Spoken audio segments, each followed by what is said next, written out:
Long ago, the Grand Line Review took you on a disappointing journey through the top 5 worst villains in One Piece. Now, it's finally time to reward ourselves by moving to the opposite end of the spectrum. These guys here are the real deal, the baddest of the bad. Every character on this list commands respect, both in the world of One Piece and in the fanbase. And now more so than any other list, I should point out that these picks are entirely subjective. There's a lot of fantastic villains in this series, and I'm not gonna lie, it was really tough to narrow it down.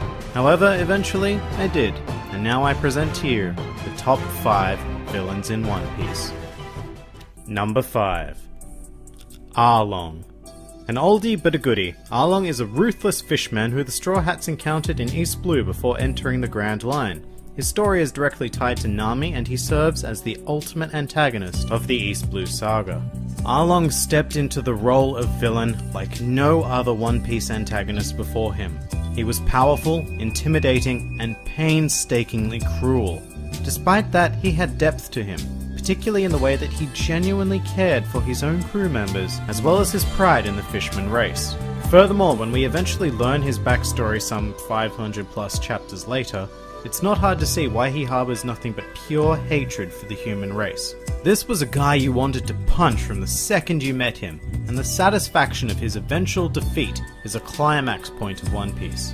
Then later on in the series, he becomes somewhat identifiable and a more tragic figure. But most importantly, he is a villain who has had a lasting impact on the series. Looking back on him now, even though he is quite physically weak in the grand scheme of things, he is a no less terrifying villain. His presence in the series marks the moment where One Piece is elevated from an average series to an amazing series. And that is why Arlong absolutely deserves his spot at number 5. Number 4. Sir Crocodile. As a warlord of the sea, Crocodile was the first world-renowned enemy the Straw Hats faced and demanded absolutely all of their might to overcome. I would actually argue that Crocodile is the first villain in the series who posed a proper threat to the Straw Hats. I mean, Arlong gave Luffy a tough fight for sure, but whether or not Luffy could actually beat him was never really in question. With Crocodile, Luffy lost twice before finally beating him on their third bout. And not only did Luffy just lose those first 2 times, he was absolutely decimated. Of course, Crocodile was also the first Logia user introduced in the series. His ability seemed impossible to overcome at the time, which made it all the more satisfying when it eventually was. His design is menacingly awesome, with that slicked backed hair, scar across his face, the absurdly large golden hook, and of course, the trademark cigar. During a time where most One Piece enemies had a more or less goofy and left field design, Crocodile stood out and made you take him seriously. Like Arlong, Crocodile also served as the final villain for not only an arc, but an entire saga. From the moment the Straw Hats entered the Grand Line, Crocodile was built up as a villain through the story of Princess Vivi, told over a massive 5 arcs. Even after his defeat, Crocodile remained a strong fan favourite through the eras of Enel, Rob Lucci, Gecko Moria, and, let's face it, just about every other villain that's been introduced since. With that said, there are at least 3 villains who I think have managed to surpass him. Number 3. Kaido. So this is a pretty big leap, jumping from Warlord of the Sea straight to one of the 4 emperors and the strongest creature in the world. Now Kaido is quite a unique addition to this list because unlike every other villain, he hasn't really done anything yet. We've only seen him a handful of times, but the impact his presence has had on the story in those few short panels is absolutely undeniable. His name was planted into the series after the Enies Lobby arc and would come up briefly from time to time, looming in the background, until his official introduction hundreds of chapters later. And honestly, Kaido has had the best introduction of any character in the entirety of One Piece. That panel with him all of a sudden face to face with Kid, Hawkins and Apu alone is enough to make this list. Having him juxtaposed with 3 pirates, each of which are supposedly Luffy's equals, instantly makes us understand just how absurdly powerful and terrifying Kaido is. And to top it all off, for all intents and purposes, Kaido is immortal. His hobby is trying to find a way to kill himself. He even jumped off a sky island, which is probably the most badass thing anybody has ever done in the series. Honestly, the only reason why Kaido isn't number 1 in my eyes is because we haven't seen much else from him yet. During and after the Wano arc, he could easily take the number 1 spot. But as of right now, he'll just have to settle for number 3. Number 2. Blackbeard.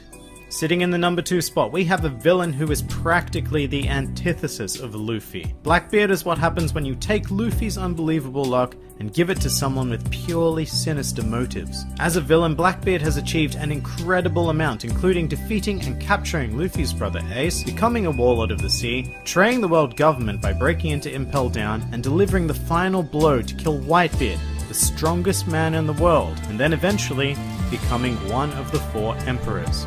In terms of goals, Blackbeard really only has one left, and that is to become Pirate King, which sets him up to be potentially the final villain of all of One Piece. Blackbeard is also quite unique in that he is the only known character in the history of this world to have consumed 2 devil fruits and lived. Not only that, they just so happen to be 2 of the most dangerous devil fruits in existence. Exactly how he did this is a mystery. A lot about Blackbeard is a mystery, but there's no denying that sense of pure dread that overcomes me whenever he or any of his crew makes an appearance in the story. Just like Kaido, Blackbeard could very well end up taking the number 1 spot by the time his character is fully explored. But for now, there is indeed one character who still surpasses him. Number 1. Sakazuki. There's probably no surprise here, as this admiral turned fleet admiral is probably the most successful villain in the series to date. He is cold, calculating, and represents the terrifying idea of absolute justice. He is the epitome of what happens when good goes too far. The villain with a black and white perspective on life, and will absolutely not hesitate to carry out whatever he believes to be in the best interest of justice. Sakazuki rose to notoriety for executing Luffy's brother Ace during the Paramount War. In addition to that, he also faced the strongest man in the world, Whitebeard, in one-on-one combat, managing to blow off half of Whitebeard's face in the process. Sakazuki did lose that engagement, however he returned shortly after with a vengeance and went full Terminator on everyone present at Marineford. It took Shanks and the entirety of the red-haired pirates arriving just to stop Sakazuki. He is an absolute beast and another huge contender to be the final villain of One Piece. However, on paper, Blackbeard still seems like the more top villain. So why is Sakazuki number 1 on this list? It's because of a simple event that occurred after Marineford. Blackbeard had captured Jewelry Bonnie, and Sakazuki was sent personally to retrieve her. When Blackbeard heard that Sakazuki was approaching, he ordered his entire crew to flee rather than face him. So if you thought that Blackbeard was a top villain, well, this is the guy that Blackbeard is afraid of. And that is why Sakazuki beats out Blackbeard. And that pretty much does it for the top 5 best villains in One Piece. If you enjoyed this video, then please feel free to like, favorite, or subscribe, and please do comment